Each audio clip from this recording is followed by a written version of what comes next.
एवढ्या छोट्याशा गोष्टीमुळे मी रडले असेल असं कधी वाटलं नव्हतं.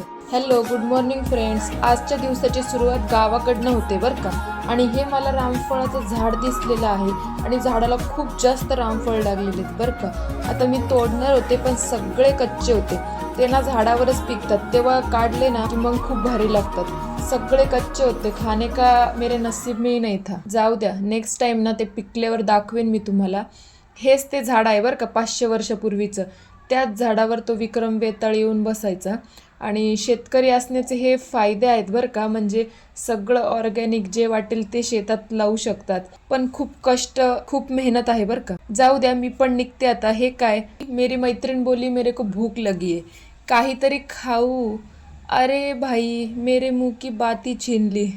मी आधी नाही म्हटलं, म्हणजे कारण की मी जर म्हटलं तर मलाच पैसे द्यावे लागतील ना. कैसा लगा मेरा आयडिया. आयलाय बाबू भैया राजू कष्टा. मस्त माझी पाणीपुरी खाऊन झाली. ती मला म्हणे, माझी एखादी खा. आता पुढून कोणीतरी म्हटलंय तर सोडायचं कशाला ना चान्स. म्हणून मी खाल्ली बरं का. अरे बाप रे, ती का खात नव्हती, तिला का नाही गेलं ना, मला आत्ता कळलं.